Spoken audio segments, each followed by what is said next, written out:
You're listening to the Talking Headways podcast network. Talking Mondays. Keep moving on. Keep moving on. Talking Mondays. Keep moving on. Keep moving on.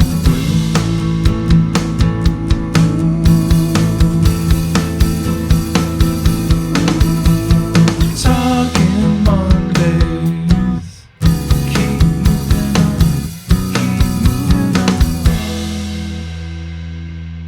Happy Monday. This is Mondays at the Overhead Wire, sponsored by our super generous Patreon supporters. I'm Jeff Wood, your host, and joined by Andrew Owen of the Accessibility Observatory as a flashback. That's right, we're flashing back to Talking Headways episode 246 from 5 years ago and chat with Andrew about access. Wes Marshall will be back on Mondays next week, but in the meantime, we've got a great episode to cover the bases. But before the busy end of the month, October, as you all know, is always busy. So before we get there, I've got a few of the usual announcements. You can find us on your podcatcher of choice, iHeartRadio, Spotify, Overcast, Pocket Casts, and of course Apple Podcasts. Find us also on YouTube and SoundCloud as well. And scarf season is here. Order one of our Bustler Bike scarves by going to the newly reconstructed theoverheadwire.com. We send them out quick, so get them before it gets cold. Also, find us at patreon.com/theoverheadwire. Thanks to our generous patrons for sponsoring this week's podcast, as well as all the Talking Headways podcasts that come out too. Bookshop.org/shop/theoverheadwire. Popular book right now is The New Future of Public Transportation with Paul Comfort, which is great. I'm glad a lot of folks are getting that one and checking it out. And finally, Richard Wazinski designed our Cars Are Cholesterol logo, and he's actually right now probably filling out one of his Inktober prompts over on Instagram. So check him out at Dick David Sketches if you get a chance. Also, if you want one of those Cars Are Cholesterol shirts or mugs or stickers or whatever it may be, you can do so by going to bit.ly/carsarecholesterol. All right, well, let's flash back to episode 246 with Andrew Owen of the Accessibility Observatory. Check it out. Andrew Owen, welcome to the Talking Headways podcast. Thank you very much. I'm happy to join you. Yeah, thanks for joining us. Well, first off, can you tell us a little bit about yourself? Sure. So I am the director of the Accessibility Observatory at the University of Minnesota. And the observatory is a research group that operates within the university's Center for Transportation Studies. And we're a fairly small team that focuses on measuring access to destinations. We think that the most important thing about transportation systems is their ability to get you somewhere. And we think someone ought to be measuring that. And we think it ought to be us. So here we are. Well, yeah. So what got you into measuring access and measuring transportation at UMN? Yeah, this is actually a second career for me. I started out working in IT network security after studying computer science. And that was interesting. I still really appreciate this sort of the networking background and a computer science approach to things. But I always had this sort of hobby of following urban planning and transportation planning issues.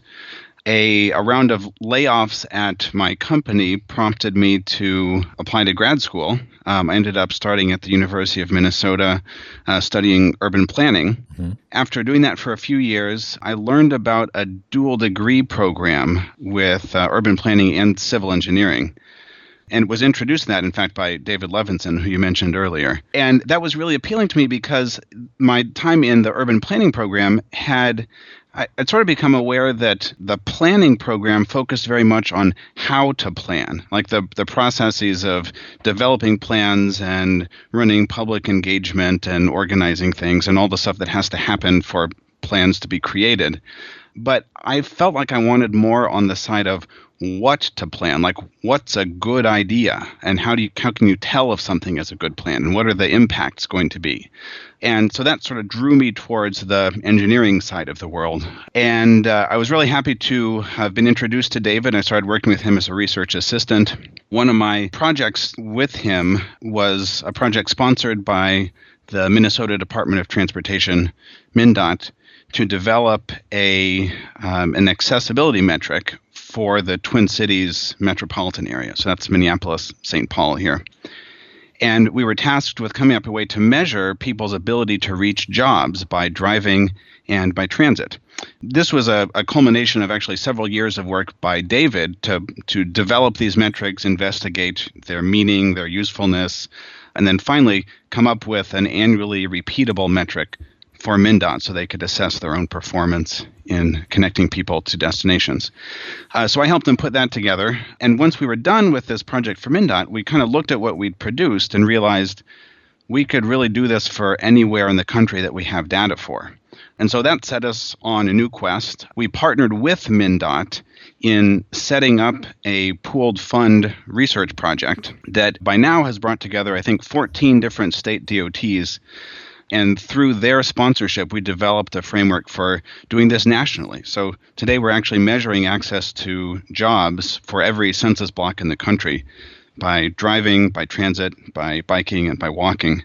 And then that gives us sort of a software toolkit, a framework that we can apply for other purposes as well. We do lots of scenario evaluation where we measure the impacts of a specific project on people's ability to reach jobs. And is this something that had been done before you all picked it up, or is this a completely new idea or application of the data that you had access to? Really far from completely new. The ideas that we're working with here, the idea that it's an important property of a place, or a place can be understood by measuring what's around it and what can be reached from that and how quickly it can be reached, goes back decades. The publication that people always point at dates back to, I think, 1959. It was actually a master's thesis out of MIT's planning school that really laid down the fundamental concepts of, okay, take an origin, measure what it costs to reach the places around it, and then measure what's in those places. Now you've got an accessibility metric.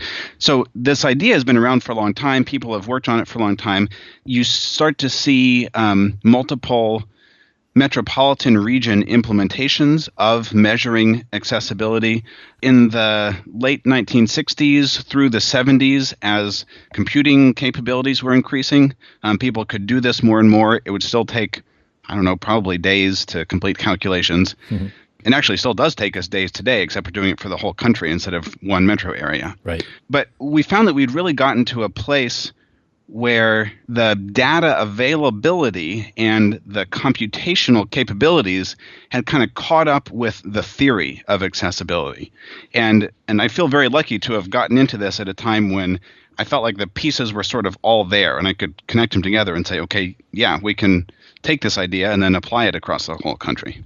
Yeah, we had Brookings trying to do this about a decade ago, I think, and it was really hard. It took a long time, and I think that's partly because of the lack of transportation data that was existing, and then you have GTFS data come into existence and the more standardization from every agency around the country, and then you have GIS. And we were just talking about, on my Monday show, we were just talking about Ian McHarg and the initial thoughts about GIS and those types of things. And so it's really fascinating to see all this stuff come together right at the right time, especially in this specific topic of accessibility. Yeah, and I'm glad you point out that study from Brookings. Adi Tomer's work in their Missed Opportunities report was heroic. The amount of effort that they put into manually creating transit schedules for the hundreds of agencies around the country that didn't have their data in a standardized format yet. I've talked with them about that process, and they were really happy because they feel like it's an important concept, but the big takeaway for them was, we're never doing that again. So fortunately, the data ran right past them, and we saw, as you point out, GTFS adopted almost across the board, which really, without that, we would currently be in the same boat that Brookings was in, of just swamped by the need to create data in order to measure anything. Now we can really just go and download it from almost every transit operator across the country. Yeah, and before Brookings even, there was CNT and the Center for Neighborhood Technology and them putting stuff together. I know that for me, I actually digitized thousands of transit stations in GIS for a TOD database we did. So I understand how hard that is to pull it all together, especially in those early days from 2005 to 2015 even, before GTFS became a major thing. I want to ask what access is. What does that actually mean? What is accessibility? Yeah, so one of the earlier episodes of the Railvolutions podcast that I listened to was one where Jarrett Walker was on. Jarrett talks a lot about freedom and the way that transportation provides us freedom to move around in the world. Access is really just a different, maybe a more technical way of expressing the same concept. It's the ability to reach stuff that matters to you. So we can talk about access to a variety of different destinations. A lot of our work focuses on access to jobs, but people travel for all sorts of purposes. We can talk about access to education, access to healthcare, access to recreation, access to going out for a beer. It comes down to, can you reach those things that you might want to interact with? It's really, really tied closely with opportunity and possibilities. I find it a much broader concept than just what are people actually doing, like looking at current travel behavior. Because on a typical day, most people go to just one job, though from their homes, they might have access to thousands or even millions of jobs, depending on where they live. So access gets at that really big picture of what interactions are possible, not just what's happening today. It's really interesting because, that you mentioned work trips, but then also there's so many other trips. I think work trips are, don't quote me on this, but I think they're like 19% of total trips, which is a really small number when you think about how much congestion they cause because they're at these certain times of day. Yeah. How important are those other trips that you mentioned? Well, I think they're really important. They're the trips that kind of fulfill the rest of our lives beyond that income purpose. So they are important to understand. They're important to measure. One thing that we've found when looking at access, interestingly, is that job access is really, really highly correlated with almost any other kind of access. If you're measuring access to, grocery stores or education opportunities, and it actually gets to this sort of give and take of really the whole economy. One person's job is for someone else a service that they might want to access to fulfill somebody else's need. So a place that has a lot of jobs in it also has a lot of things to offer to potential customers or visitors. And that's also helpful when you're looking at the data too, I imagine, especially with the data sets that you all are using. Yeah, it is. It means that we can use data that indicate where jobs are and then interpret it not just as access to jobs, but access to kind of general activity. And it's not a perfect correlation for different activities. It fits better or less, but it means that we can take access to employment and use it as a pretty broad indicator of how attractive a place is to fulfill a whole bunch of different needs.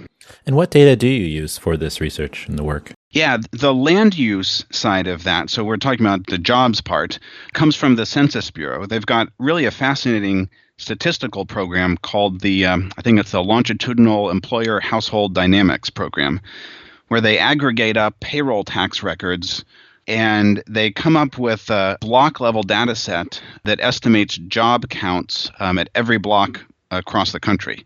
So that's fantastic for us. It gives us the whole country in a public data set in a consistent format at a really detailed level.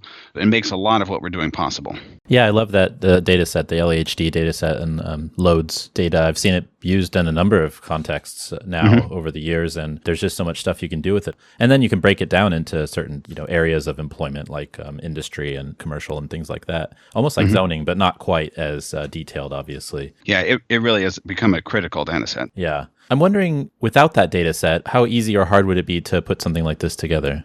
The way that would become harder would be financially. There are companies out there that sell roughly equivalent data sets of information about jobs and where they're located, and they do cover the entire country. In some ways, they have some advantages over the Census Bureau because the source of their data is different. They don't have to jump through some statistical hoops to prevent disclosure of the size of specific companies, but they're expensive. And in particular, if you're trying to license a data set like that for the whole country, it ends up really costing quite a bit. And keeping the cost of this effort down was a really important step for us in attracting states to work with us. This is a new metric. No one's required right now to be measuring it. So the partners that are working with us are partners that are taking their own resources and saying, we think this is important, even though no one is telling us that we have to report it. So it would have been much, much harder to bring those partners together and put together the national accessibility data set, and we'd been missing that national jobs data set from Census. And early on, you called it a metric, and that's an interesting way to say what this specific thing is. And why is it important that it's a metric and not just like a measure or just a general kind of feeling about where people work and where they live? To me, the word metric brings into the conversation a sense of consistency and comparability. The fact that you can look at the number of jobs reachable by transit within 30 minutes from a block in Manhattan and compare it to a block in Los Angeles or Portland or even in rural Oklahoma. The results for all those places mean the same thing because the way that that metric is created is the same for all of those places. Right now, we're seeing that Sydney and Singapore and other cities are having time metrics for reaching different parts of the city. I think Singapore just put out a 2040 plan where they have 45-minute goal for people to reach every part of the city-state. Sydney has, I think, 30-minute goals. There's other, we talk about the 20-minute neighborhood and those types of things. I'm wondering how, this metric and the accessibility index happens to integrate with a time-specific metric that cities are using to think about how people get between places in their cities. They're really closely linked. And it's actually interesting that you use the word integrate there. Metrics that talk about like how long does it take people to reach a CBD are one little tiny slice of a much bigger accessibility metric. If you added that up for all possible destinations, if you integrated over that, you'd have a full accessibility metric. So these are very much part of the same family. They're looking at what can you get to and how much does it cost you to get there. That cost we usually express in time. There's other ways to look at it. But time for me is kind of the ultimate leveler.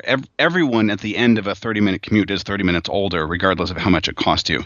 So these are really related concepts. They differ, I think, in the scope of whether you're looking at the biggest picture possible across the metropolitan area, and you want to have all the different thresholds, all the different destinations, all the different origins, or whether you've zoomed into a signal metric within those that you think is really important and is going to define something that you can track and work towards to help build successful places.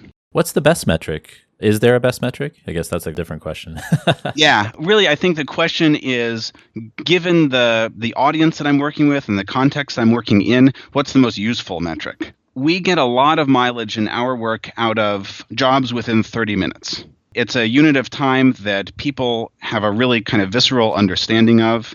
It's a duration of commuting that has been constant over really hundreds of years. You've probably run into the idea of Marchetti's constant, noting that people tend to commute in total about an hour every day, going back across many, many stages of human civilization. So that's a useful way to look at things right there.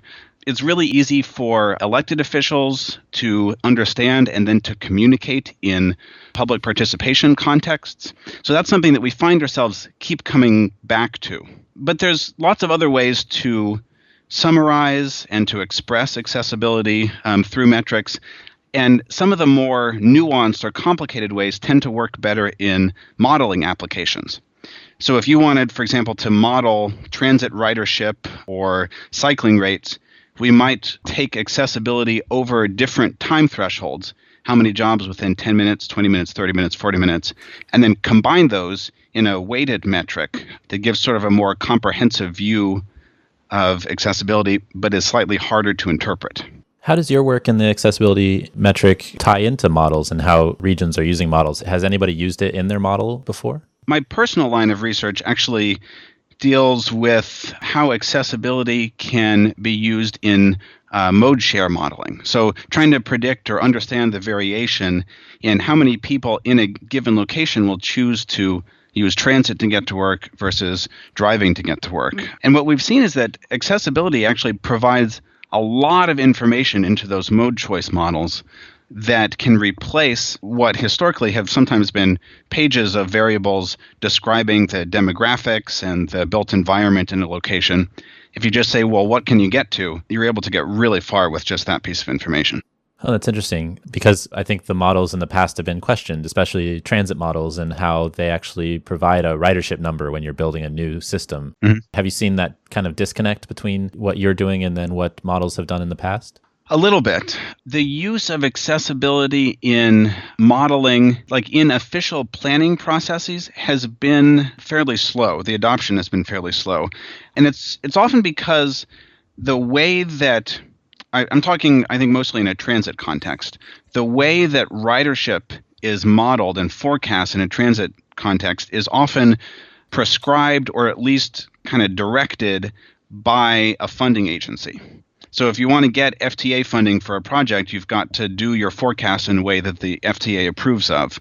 And the way that access is incorporated into those models right now is it's a fairly simple approach to measuring access, and it's combined with lots of other information. Uh-huh. Do you think we could do it better?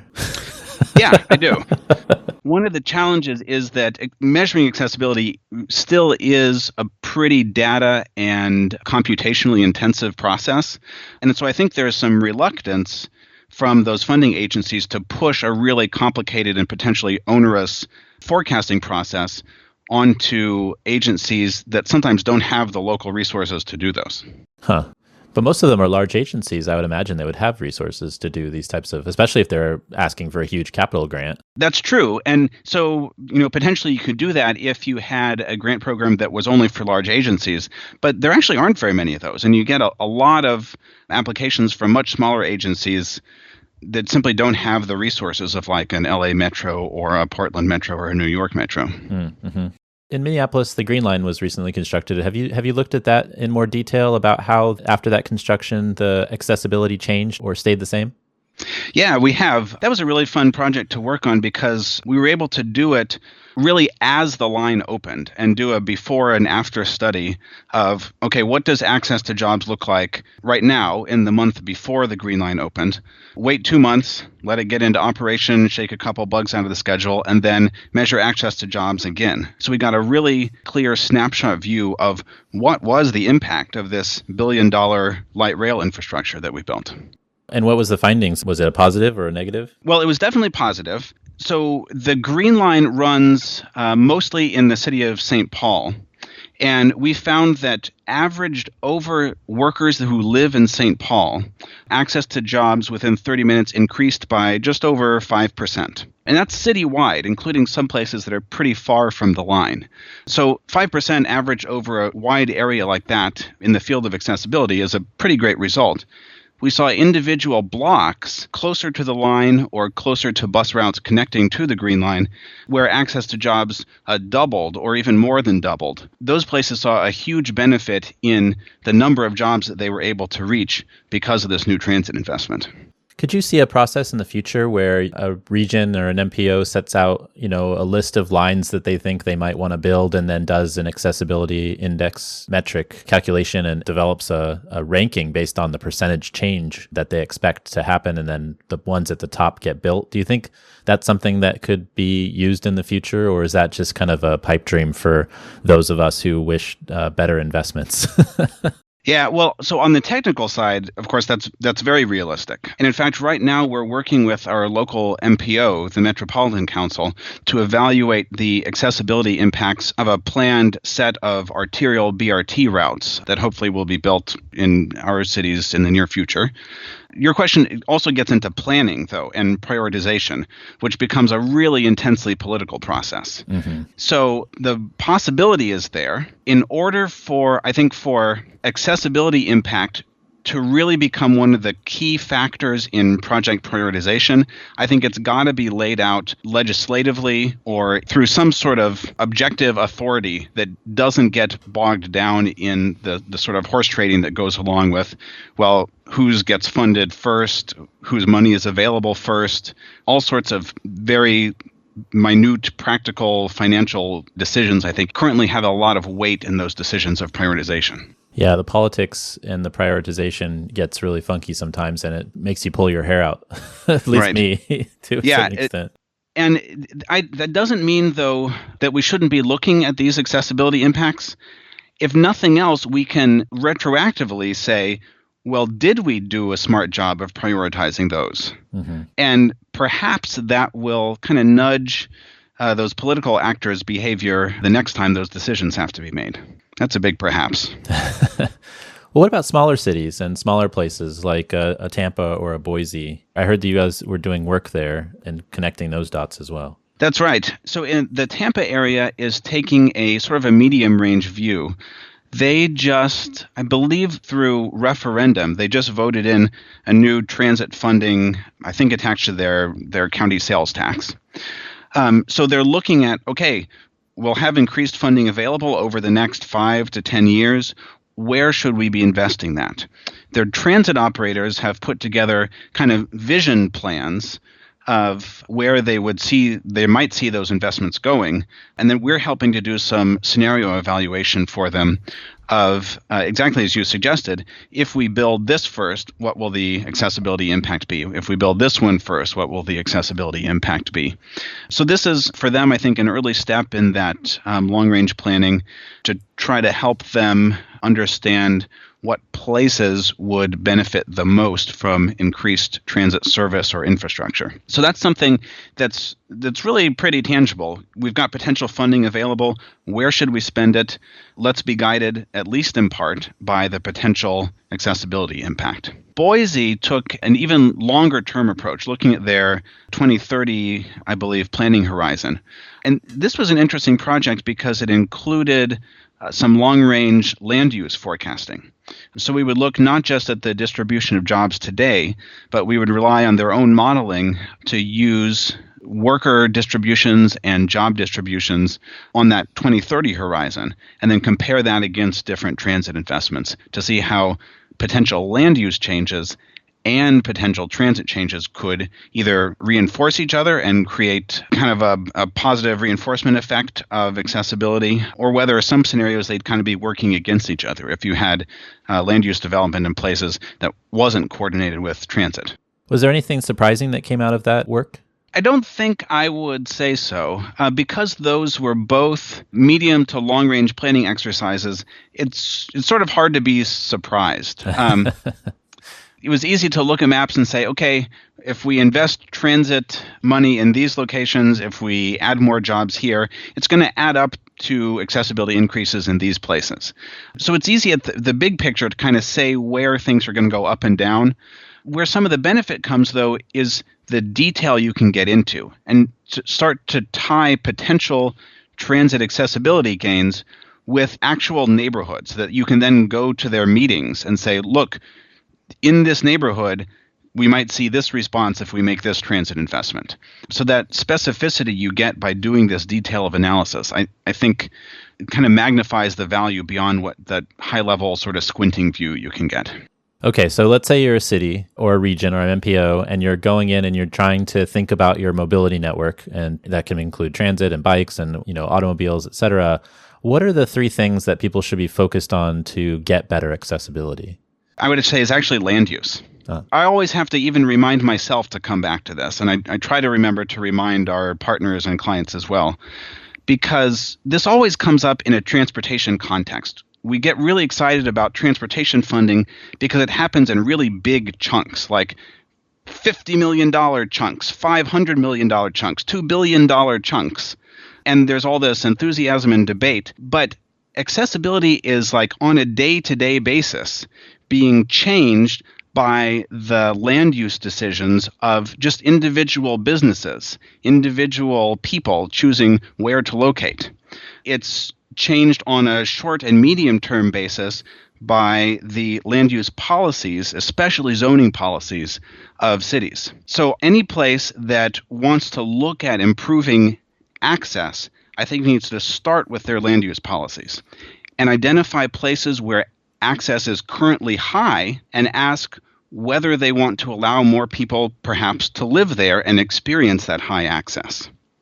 They need to look at places that are currently easy to get to by transit and then say, perhaps we want to allow more employers to locate there to take advantage of the fact that people can already get there using the transportation network that exists. Well, it's interesting that, yesterday or maybe the day before, Brookings released a paper about using the LHD data, actually, about employment weighted density and looking at cities from that perspective, which is really interesting, especially from the weighted density perspective. I think when we look at density from the census generally, it's just kind of like, here's the land that we're covering and here's the amount of people that live on this land, and let's do a divide by, and then we get a density. But actually, if you think about weighted density, it's a little bit different. It actually tells you what a place feels like.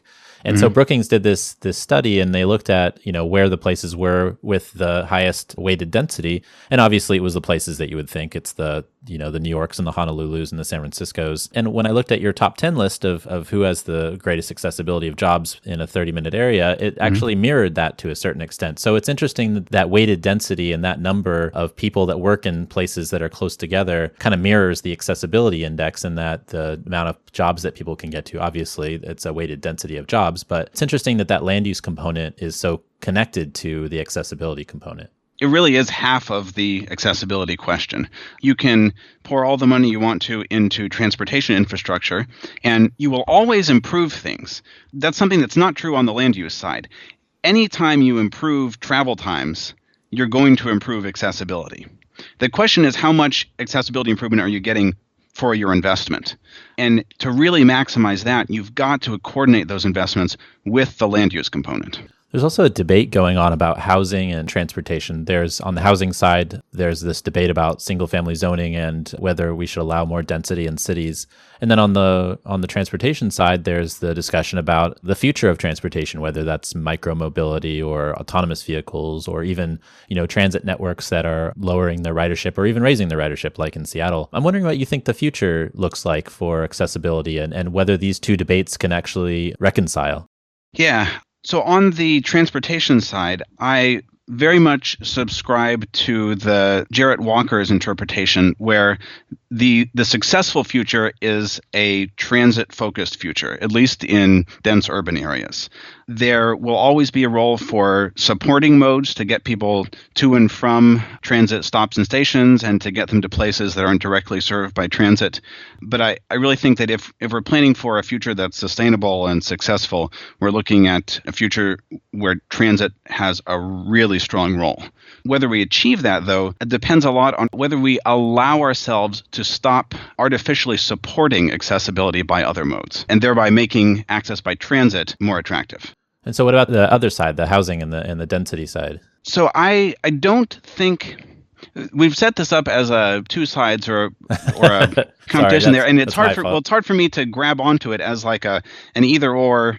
What are the two different sides of these? Because they're sort of the same thing. I think a successful future for cities is transit based, and a successful future for transit is density based. They really are the same thing. They come down to how people are using space, how efficiently you're able to move people to other destinations. That means shared vehicles with a large number of people on them, and it means destinations with a large number of opportunities. How does this all work in a bicycle context, looking at bicycles and the connectivity between that mode and the places people want to go? Yeah, so the timing on this question is really great for us. At the beginning of next month, or perhaps later next month, we'll be releasing our first Access to Jobs by Bike report. And that's been really interesting to work on. Bike access operates on a kind of unique network. It's not as constrained as the transit network, where you've only got individual routes, but it's also not as pervasive as the auto network, because not every street feels good to bike on, and you don't want to just assume that people will bike anywhere. So you're on this sort of in-between network, but you're also much faster than walking. We find that proximity is really important for having high access to destinations by bike, because it's a slightly slower transportation mode, but it also really expands what you're able to get by walking. So we're seeing that cities that have invested in bike infrastructure that helps people feel safe on valuable routes that connect homes to employment, are the ones that are most successful in providing people with access to jobs by biking. And I guess this is my last question. What have you learned from working on this project for the last several years? Is there something that's popped out at you that's been interesting, or something that you've enjoyed finding out about or learning about? Probably the most enjoyable thing for me is feeling connected to what I really have come to view as like the fundamentals of urban planning. The fact that every location is really defined by what is around it, and that in turn what's around it is defined by the transportation network and how easy it is to move around. Sometimes the links between that fundamental nature, that accessibility-based nature of places, and the human behavior that we see, where people choose to live, where people choose to work, how they choose to move around, sometimes the links between those can get really blurry because we look at it on an individual basis. We say, why did this person choose to drive? Why did this person choose to take the bus? Why does this person work over there?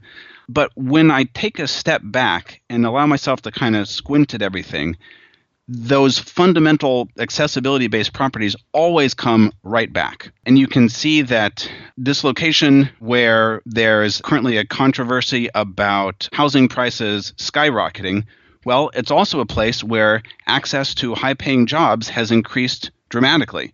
There's a lot of competition for living there among people who have a lot of money. It makes sense that prices for living there are going up. The most interesting thing is actually to return to that green line evaluation that we did, because there is a little slice of that I didn't get a chance to talk about, which is that we built this billion-dollar light rail line. At the same time, our transit operator, Metro Transit, went through a reevaluation of every bus route that intersected that new rail infrastructure. And across the board, they retimed them.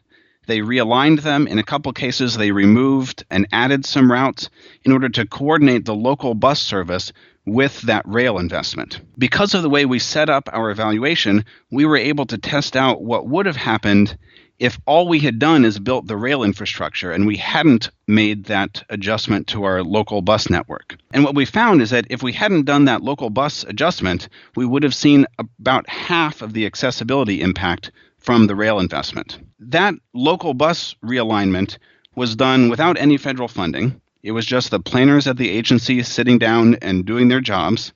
And because they did it really well, it doubled the impact of $1 billion federally funded investment.